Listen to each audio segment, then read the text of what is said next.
All right, we're live. So I'm going to do just a little housekeeping and be sure that things are streaming okay. So I'm going to check my page to be sure. And then we'll jump in. All right. It's good to be back with you again, Dr. Dooley. It's good to be back. And how are you today? You know, you were busy being a good friend yesterday. So. Oh, good. Thanks so much for your understanding. I felt like it was just important for me to be there. My friend was in the hospital. For those who wouldn't know, which would be everybody. Everybody but us. Everybody but us. So that's why this was delayed a day. But I really wanted to be there.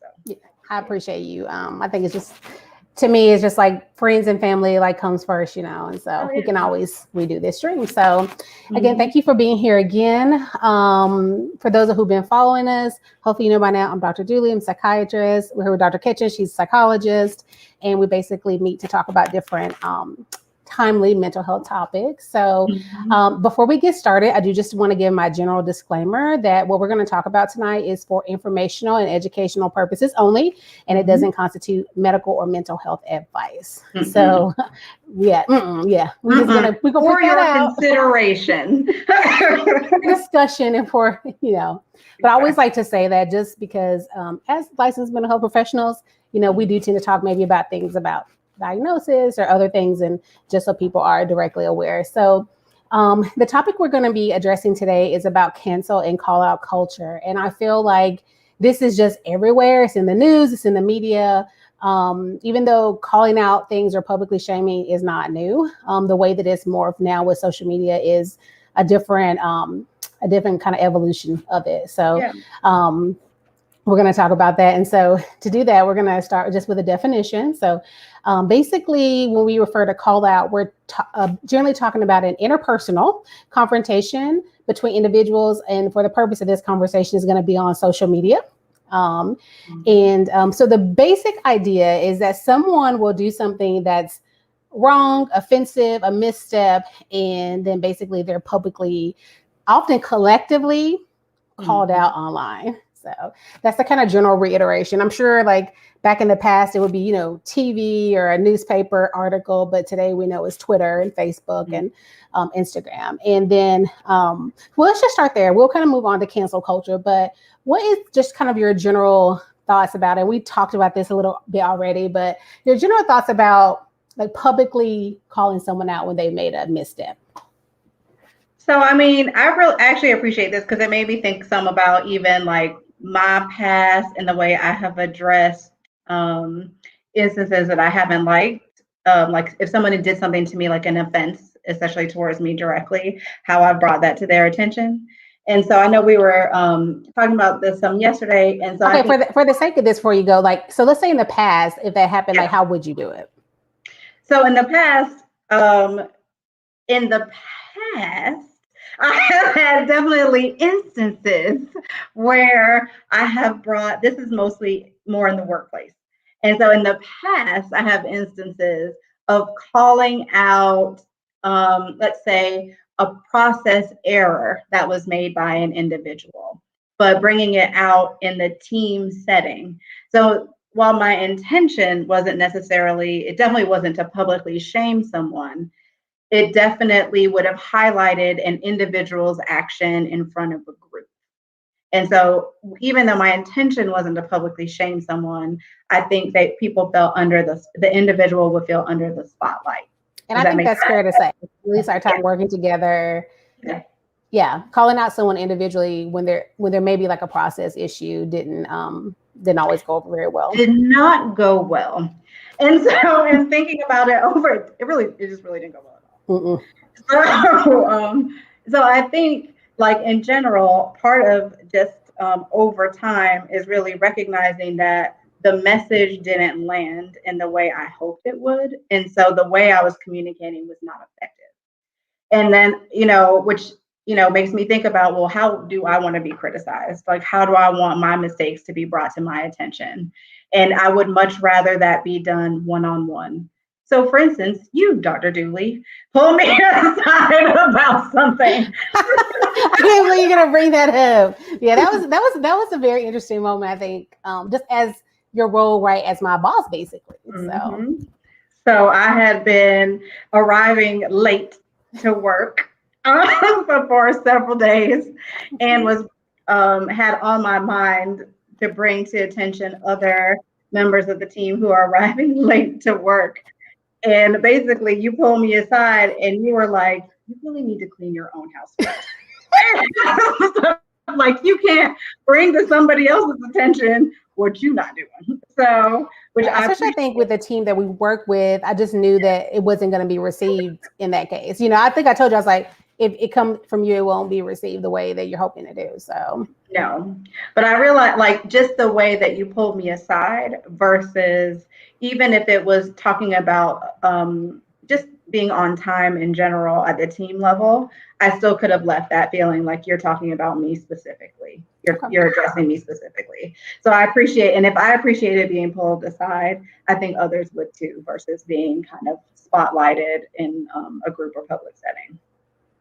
I think like in my sense of how I may want to be addressed, I think the way that like medical training happens, you're often like rounding and you're presenting cases and you do get your feedback directly. Unfortunately, a lot of times it's not constructive. It's just straight up critical.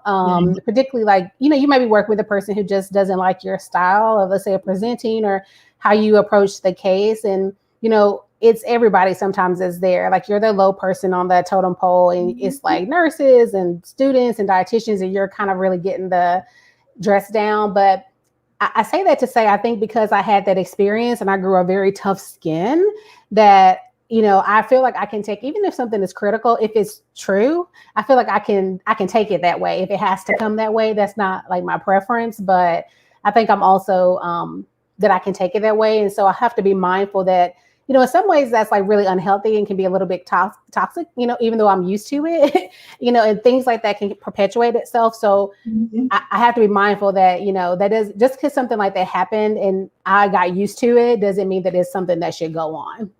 Right. Doesn't mean it's the best way to approach things. Doesn't mean that it's the most helpful way to approach things. And it also doesn't mean that it's the culture is the same everywhere. I do think medical school is different, from many other cultures that exist. And I would say graduate school, we had group supervision where we'd be watching our videos of like individual therapy sessions and the licensed psychologists along with our peers would be giving feedback. But I don't think that's a common practice everywhere in many disciplines. So.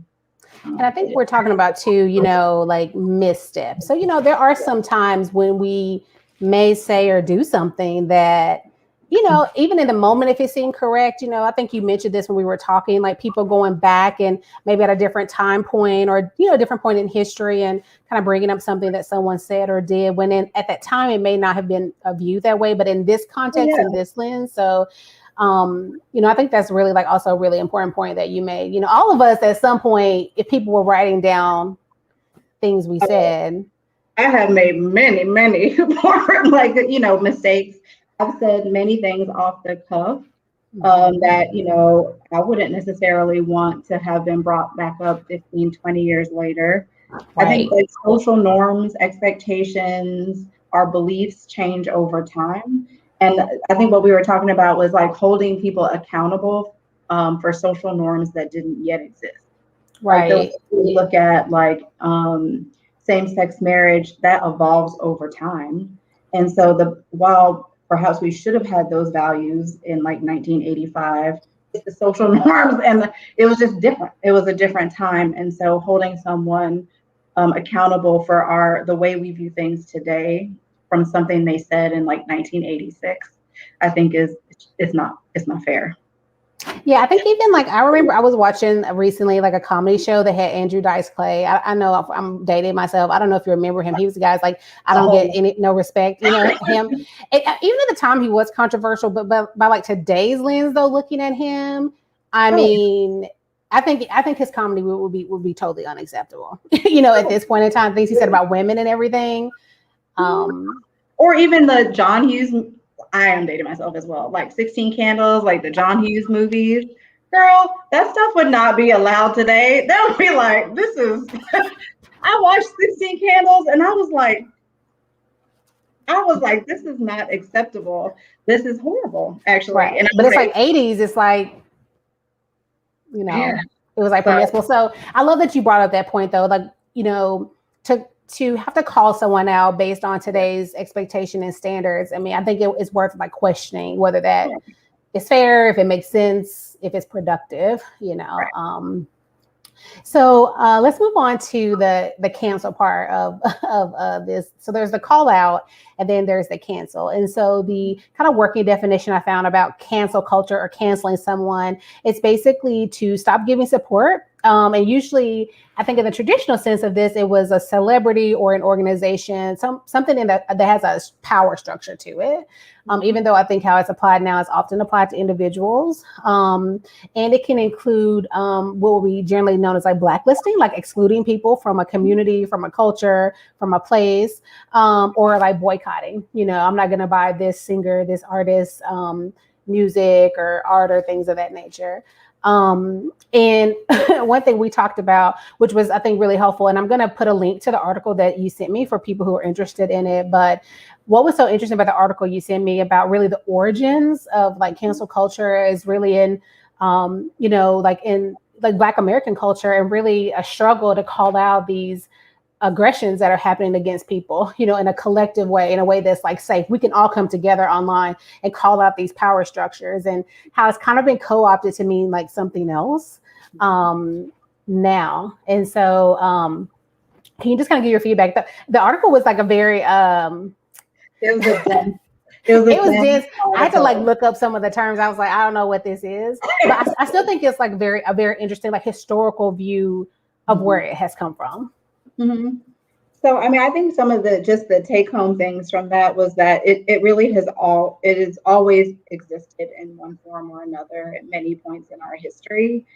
And I think one of the pieces that was most compelling about that article was the idea that it really comes from, no, I hate this phrase, speaking truth to power, and allowing people who haven't necessarily had a platform, to like a large platform, to comment and to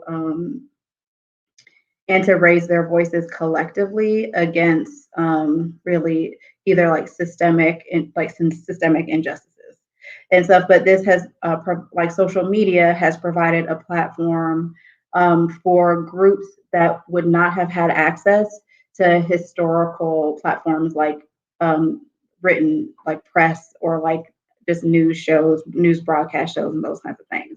So it's an opportunity to really have an issue be taken seriously and to give voice to people who historically have not had access. And so I think one of the other pieces in that article was that it kind of turned just the system on its head because because there's so many voices saying the same thing through the social media platform. It makes it hard to ignore. Um, Exactly. oh, go ahead. Were you about to say something? No, I'm like co-signing that. I think to me that's Yeah, the part of it I think that can be productive. It's right, like if so many of us are experiencing this one right, thing, because as you know, and I think we both directly experienced this, that as a woman, as a Black person, right, sometimes the experiences that we talk about, they're dismissed. People are like, oh, I don't think you're followed in the store, or oh, they were just trying to be helpful. And it's right, like, no, you can really kind of start to believe like, is that really happening? Am I really being talked down to? And then you're like, oh, okay, 100,000 people also, right, are being followed in the store too. right. So Yeah, it was a way for like people to really talk about collective experiences and everything, and to have it be seen as like, oh no, this is a widespread experience that people have and everything. So it isn't just this one off, or it's not just because this person walked into a store and they, looked like they couldn't afford whatever was in the, it made it harder to just like sweep things under the rug in that way. And historically, it was also really meant to do that, right? It was meant to call attention to these larger social issues that people were experiencing in this country, which I thought was cool. The other piece of it that I also thought was like really relevant is that some of this we were talking about, like it's really like call out / cancel being co-opted, is that part of the discomfort is really that, oh snap, now like this is inconvenient for us who are used to digesting this kind of media and this kind of news, to be hearing like this thing that doesn't really fit within our experiences and our perceptions of how like this country or the world works.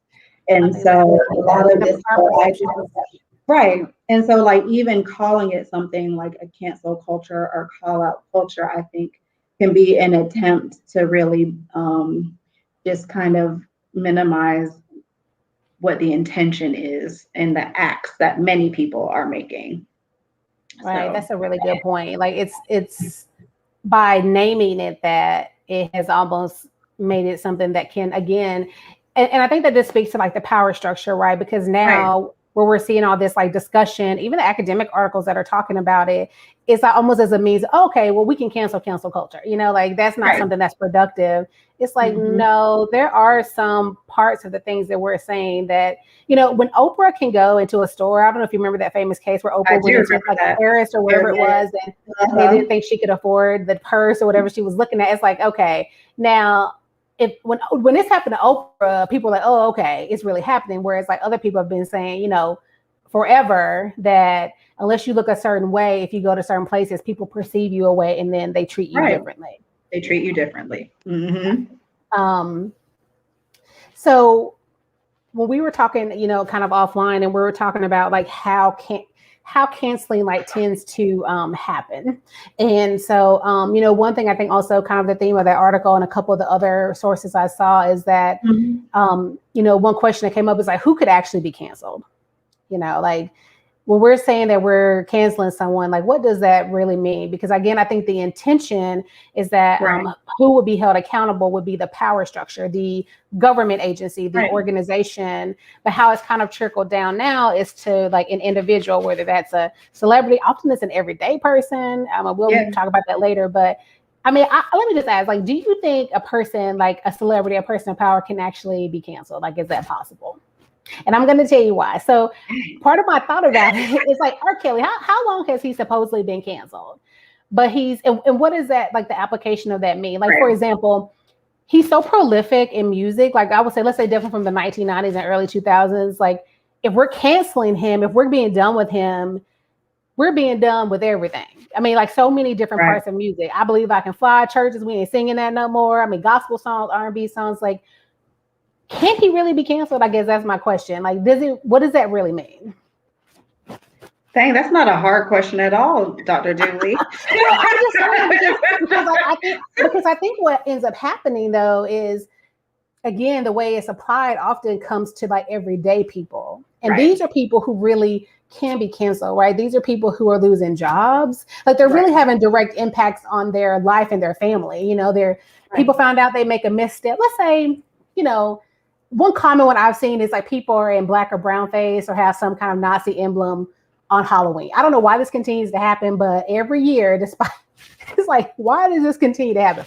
But it continues to happen, right? And so then people find out who that person is. They might call their employer, that which they may lose their job. That can have a direct impact on their family. So Yeah. I definitely know everyday people I feel like can be canceled. Like they can have this action can have a direct impact on their life. Yeah. But that's not changing the power structure though. I think that's the thing, right? Is I think that sometimes, like, even if something starts out with good intentions, like, even if kind of initially things will start with people making comments about like the person's specific action that they took. I think there's another piece in this article, just not to make it too much of an aside, where it was kind of highlighting the difference between the comment or like the response by an individual to someone who has made a misstep or a series of bad choices, and then the response from that person's employer and or whoever, like the industry. And so that the person who made the criticism is not the one to be held accountable for the response or reaction of the person's employer or the industry. So I actually really like that piece. Like, so it's not like if I said, Dooley, I mean, those flowers, I'm not really sure about those flowers that you have on. I think you should make a different choice and everything like that. I'm just saying, like, I can give you that criticism, but then I wouldn't be the one responsible for the company like burning all the rest of those flowers on their scarves or whatever they have. That would be their choice, their reaction or response to the criticism that somebody made. But I think like your point about like can art, there are some people who permeate through kind of like everything, like R. Kelly. He has like such a wide reach. It would be hard for him to completely disappear and stuff. And it's also likely that because of that, he's still like whatever, financial return and gains he has probably will be impacted some, but maybe not to the degree that those who are really like pretty angry at him would want. And is that really the point anyway?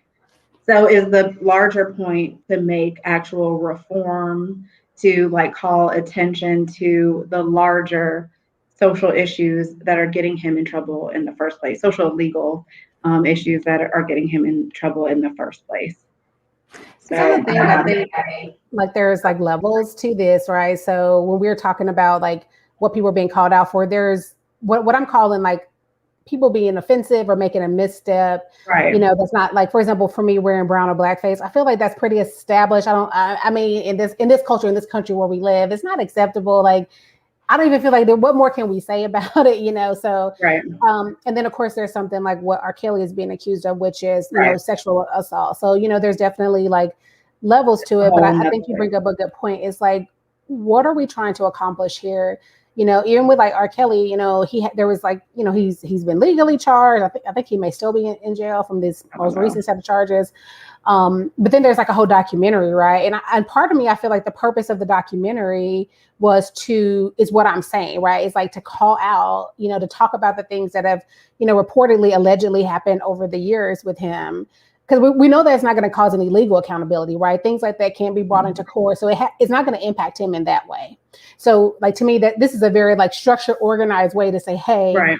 we're going to talk about the things that you did in the past. But it does, to me, it brings the question, like, what can that do? Or, what, yes, if it like highlights and, I think I talked to you about this too. It's like, I don't think it's like my responsibility to tell victims, particularly of something like as serious as a sexual assault, what they should do to feel accountability or justice. Right. If they feel going on a documentary and speaking their story, that might not only help them, that might help other people. So I'm not saying that they should or shouldn't do that, but I guess part of me almost feels like what could happen, to like hold people accountable when like those really kind of bad things have done. Because, unfortunately for a lot of, whether it's sexual assault or other kind of things that we know, like in a social justice way, is not right.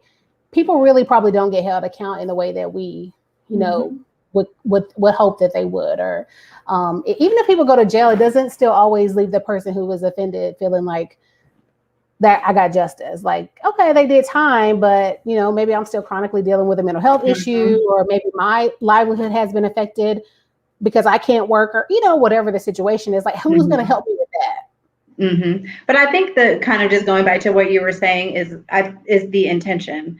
Like, what is the intention in the action that you're making, the comments that you're making, the statements that are being made, essentially to call out somebody else's like either like behavior or words and stuff. What's the intention there? Is the intention to actually bring it to the individual's attention and just say, hey, like this, we don't really think this way about these things anymore. This was really offensive. Or like, to bring something to their attention so they can do or say something different in the future, even examine basically their own thought processes about things and the impact it might have on others. And for like, I think that sometimes I was reading this article about this guy who it sounded like had a really negative exchange with someone in the Chick-fil-A drive-thru. When I was like reading stuff for here, but his intention was to call attention to how Chick-fil-A was spending their money and his disagreement with their standpoint, right? But the way that he did it was in like basically engaging, and he acknowledged that it was rude and disrespectful to an employee at Chick-fil-A. Right. Is that going to get you what you're trying to accomplish? No. And then he said he posted his own video thinking that his actions were just and he was doing a good thing by calling out like Chick-fil-A for how they're spending his money. So he got swarmed with negative attention, right? He said, I woke up the next morning, felt bad about my actions, was going back to apologize. The person didn't want to hear anything from me. And then, but it just continued and ballooned. He lost his job. People started like, I only know this word really because of this kind of conversation, doxing him. So pulling up like his personal documents, released his address. He was receiving death threats. They were posting about the address of his children's school.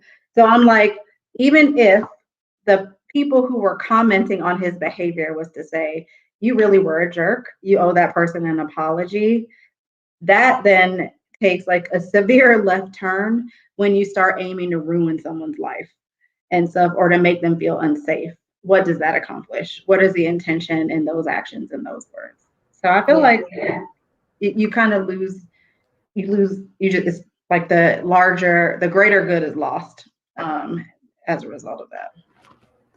And I think you kind of bring up a good point about the doxing, particularly like people's children. It's like, yeah, I mean, yes, you went off on like an employee at Chick-fil-A, and that is awful. You know, who knows? That person may not agree with those anti-LGBT basically kind of activity. I would assume that's what they were referring to. But who knows? Maybe that's the only employer in town, and they got to work that job. I mean, I think there's like the reality too. At that level, if people want to address something. I think you brought up a good point too. That I think that calling out something like legitimate can kind of morph into this. I think what I read, they call it like a moral sense of righteousness. Like, I would never cuss out a person at Chick-fil-A. Like I'm better than that. So, I'm going to go on this stream and I'm going to, either put comments or go make a post about, how good of a person I am that I would never do such a thing like that, and I think that's why this whole cancel culture has kind of come to be. What it's kind of come to represent is, any criticism of anything, is like unacceptable, like you can't criticize anything now. And it's like, I think that might be a little bit over here because now you're taking away the voice of marginalized people when they really want to say something to you, so I think that it could, for example, like, again, I'm dating myself, but I don't know if you remember, probably not, but because he was just this guy, he was like a KKK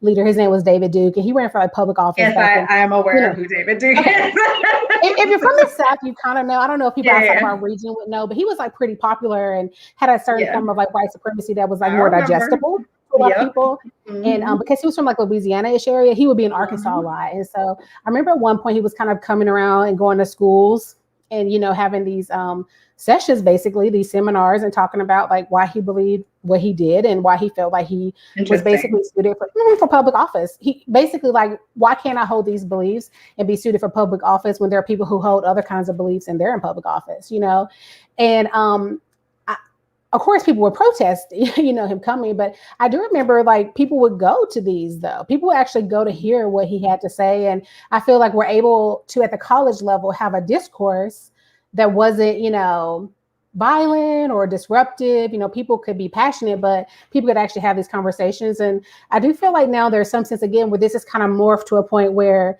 people have said, hey, that's a voice we don't want to hear.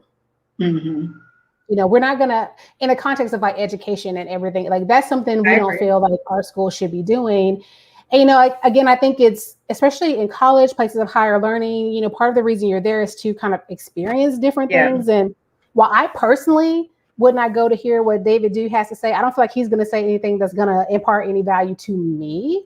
Right. There are some people who have never heard that white supremacist ideology. Some people don't really believe that still exists.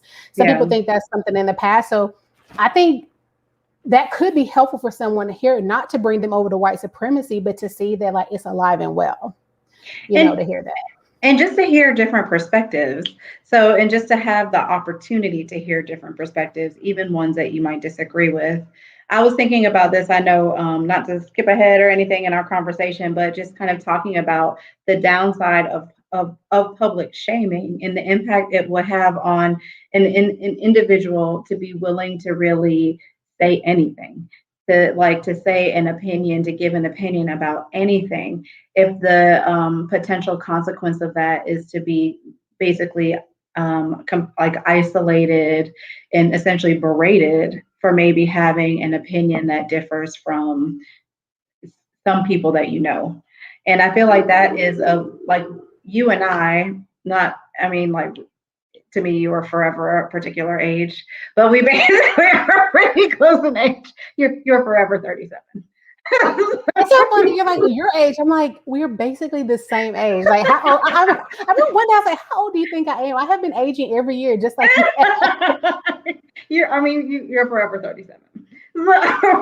In my mind, but just like that, we did not have the same like we didn't have social media to the same degree when we were younger and making all of the mistakes that we made.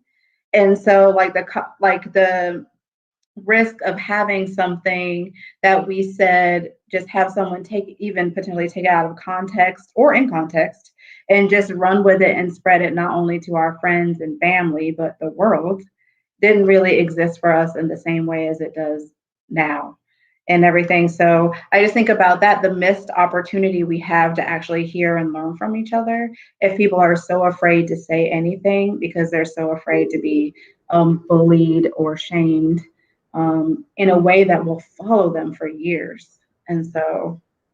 And I think that, and part of that kind of moving to that conversation, one thing we talked about is when people do feel that either they have been publicly shamed or they have that fear that it'll happen, oftentimes it has like the opposite effect, right? Because people then stay in communities that might be more where they can have their message without feeling that way. So a lot of times that's a more extreme community.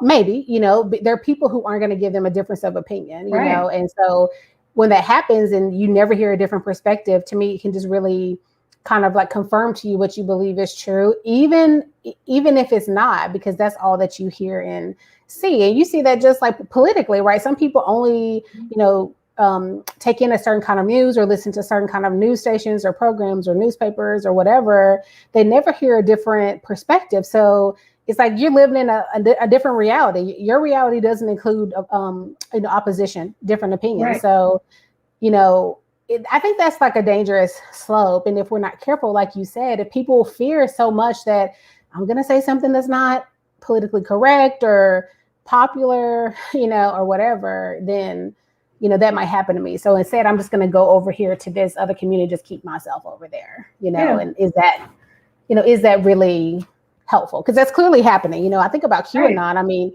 it's almost like, there was a special that came, I can't remember what it's on now, but it's like a little series about it. And on HBO, it was good. Mm-hmm. But it's like, really, those people were like living in an alternate reality. Yeah. And really felt that, right? They felt like, hey, if I speak out, people are going to say I'm crazy.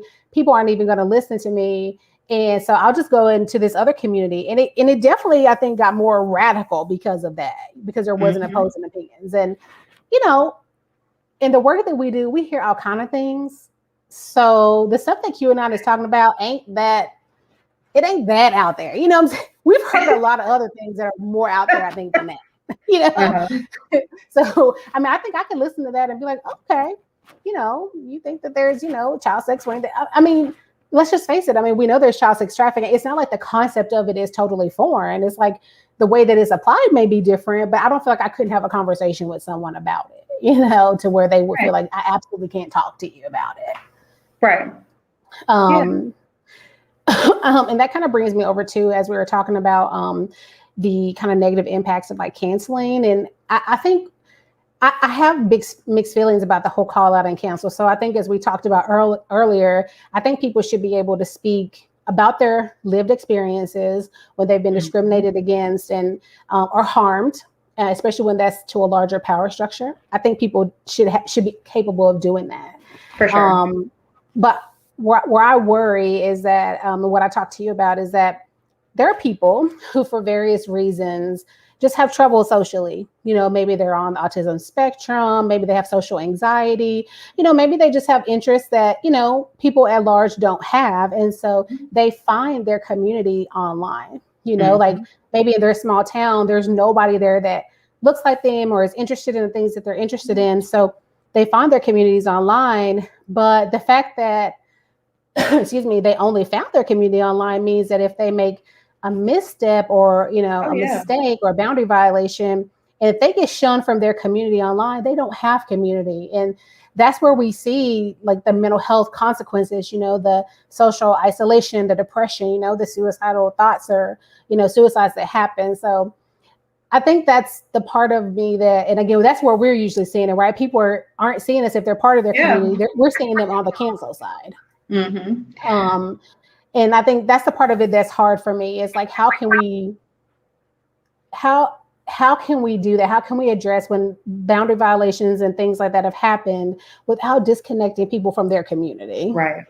I like that article that you sent about basically like calling people in, or there was another article that I was reading that was really emphasizing like taking action, but having that action be based in like kindness and compassion, and I always think like keeping in mind like how you would want someone to treat you. Like we all make mistakes. We all make like stupid choices. We all, like, even if we have the best of intentions, may not be informed enough about a certain topic and say something that truly does offend somebody else.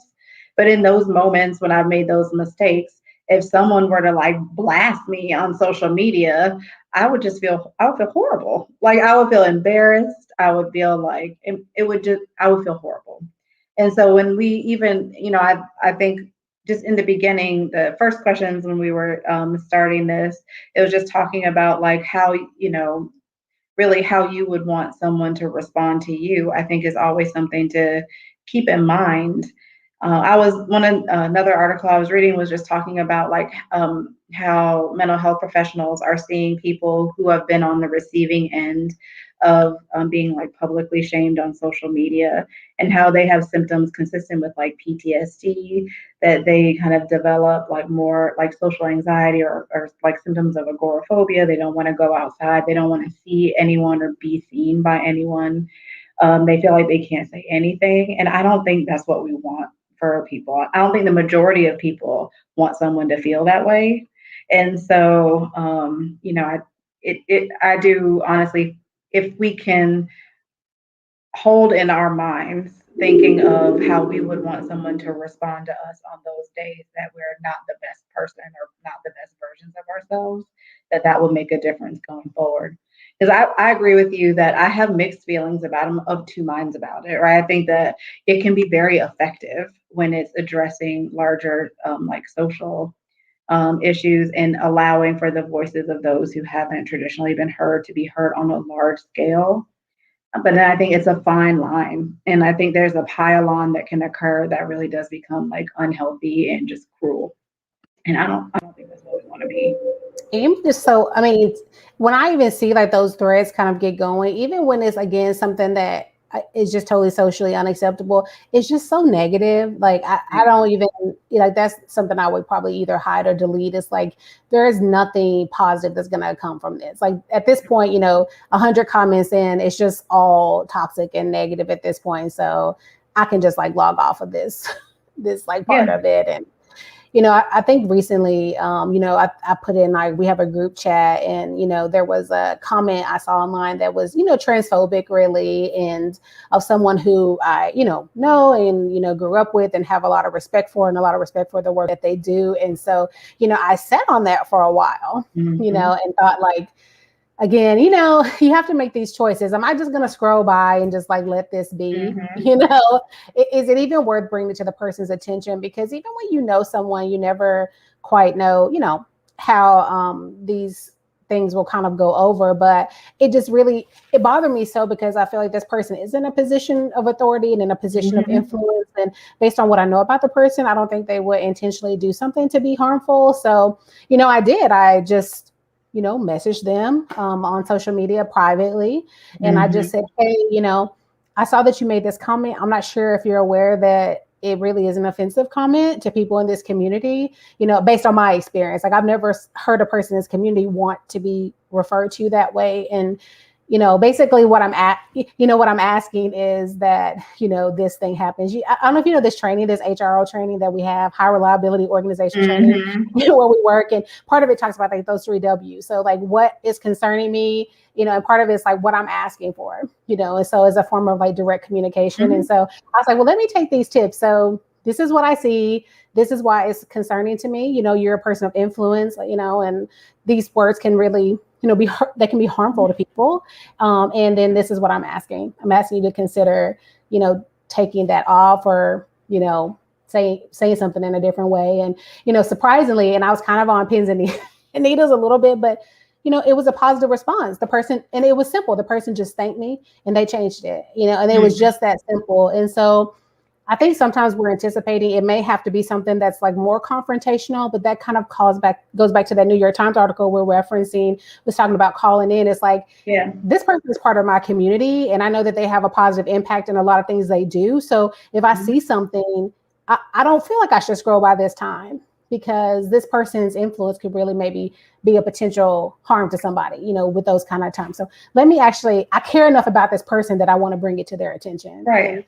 And, it may not always go that way, but I think that's a way that we can try to do it in a way that's like healthy, and again, my point wasn't to silence this person because this person has so many great and other positive things. The point is just to bring out this one little thing,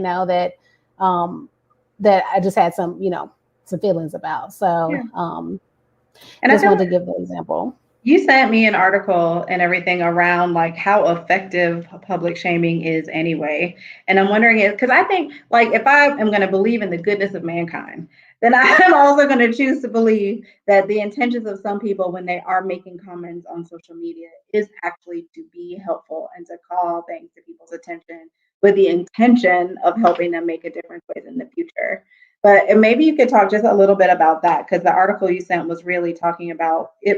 Is there any benefit to addressing somebody like that an individual like that on a public platform?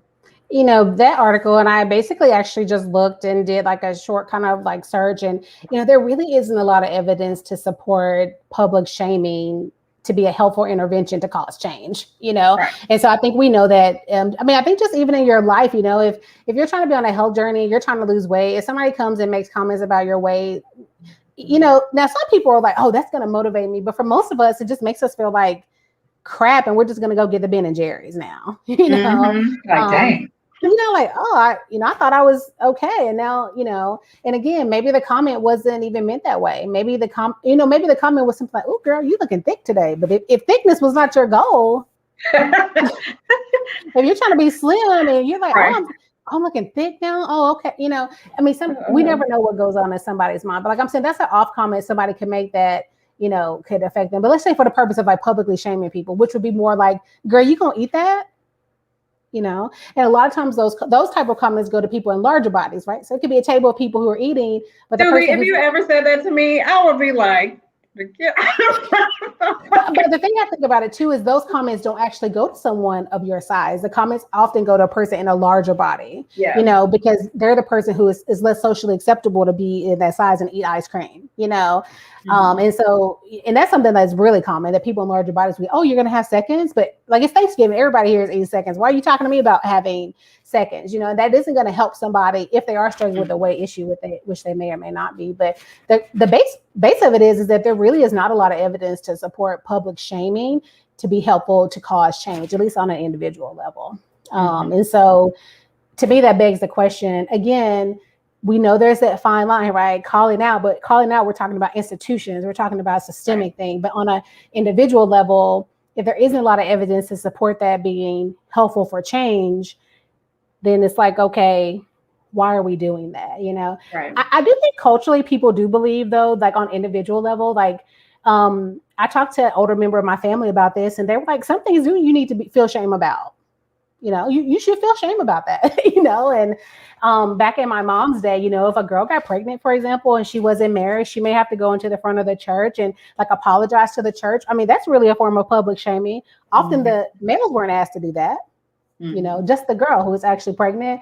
And I think that's part of it. It's like you're pregnant, you're not married, you're going to come in front of this church, and and I mean that is like a form of public shaming. But on an individual level, if we know it doesn't help, then this, I'm going to say from an academic perspective, why are we doing it?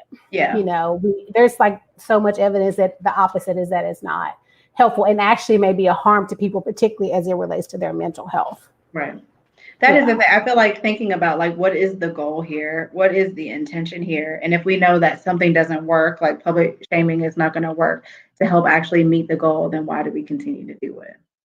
And so and again, I do think individual level versus institutional level is different. And I would say even individual level, when it is a widely held, like it's an experience that multiple people have had, is also different in my mind. Because I know there was a time when it was like, I don't even remember all their names, but like Barbecue Becky, and like then Karen became Karen is infamous. I feel bad for anybody named Karen at this point in life. And so I was just like, I'm sorry, you didn't know this was coming, but like, I'm sorry, your name is Karen. But like, and there's like a whole, there was a series of those, and they still continue, I think, as issues definitely come up. And I think that depending on how people respond, it's an example of a set of experiences that a group of people have, like especially African Americans have, and everything in this country. So I think calling attention to the larger issue, the larger set of experiences that Black people have, just like living in this country, is different than continuing to go like after a particular individual who is likely going to experience like consequences of their actions anyway. Yeah, and I think too, like, let's call it what it is. Like, I think, calling the police, I think of like the Barbecue Becky is like, okay, calling the police on people who are like peacefully having a barbecue because you feel that the, ordinances says no. Right. And then I think about that person they call Soho Karen, who basically like assaulted a teenager. It's like, let's call it what it is too. I mean, they're like, that's a Karen being a Karen. I'm like, no, this is a person who like basically like physically assaulted a teenager. So I'm not going to assign that to just being a Karen. Like there was actually a physical and likely an emotional harm that happened to somebody. So let's call that what that is. That's not being a Karen. That's assaulting and possibly emotionally, harming somebody. So. Right. Yeah. Like the guy who was bird watching in Central Park.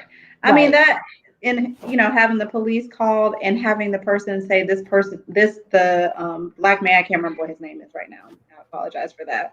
But basically was attempting to cause her physical harm as a way to get the police's attention. That's really dangerous.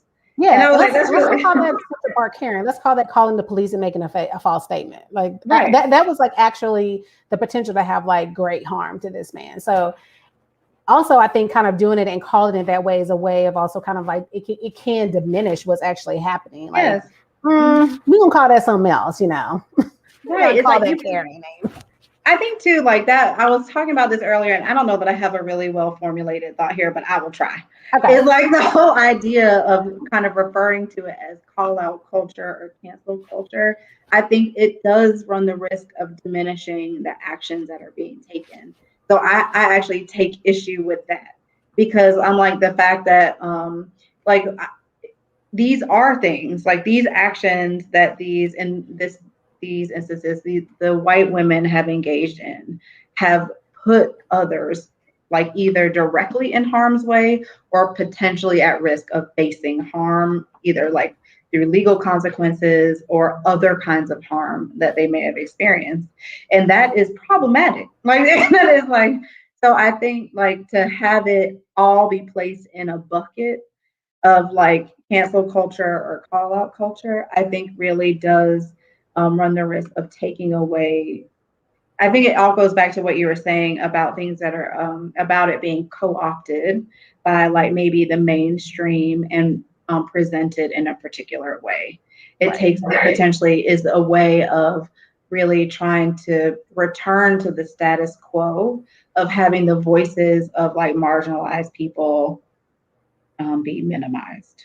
Does that make sense? Right. I think that's actually a great way to, I think I have a little feedback there. Let me.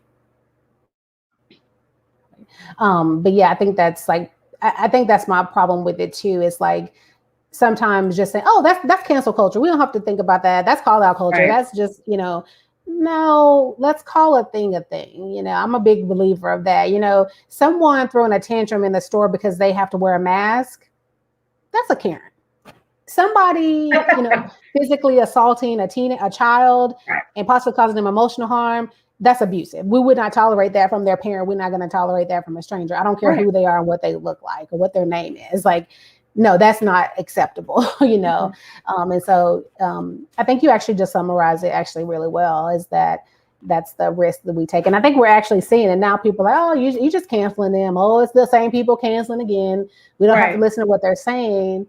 No, sometimes, like you said, if I'm speaking true to this organization, to this institution, it might be something that needs to be addressed. Yeah. And I feel like, just like, hopefully not too much of an aside, but, and I think you alluded to this also again in the beginning, is like our experiences as, I think, like Black women in larger institutions, like we've had that before. Like the message is like, don't complain too much, don't raise these issues too much, because then people really just stop hearing you and they think of you only as being basically, oh, that's just Dooley going about like complaining about Black people stuff again. And Angry so Black woman, she always got something to say. always got something to say. And so I feel like that's, yeah. So that tendency, I think, is, you know, is worrisome. And sometimes it's honestly like we always have something to say is because we talked about it and brought it up as an issue and nothing happened. So the reason I still have something to say about it is because nothing happened from like last year when I brought up these, microaggressions or, Right. concerning diversity issues, like there's always pushes in the institution we work for diversity. But if we look around in leadership and we don't see it, then, I'm going to have to say something about that. Right. I don't even think it's a call out. It's just like an observation at that point. It's like factual. Right. Well, yeah, I think we're kind of getting around to close to the end of our closing time.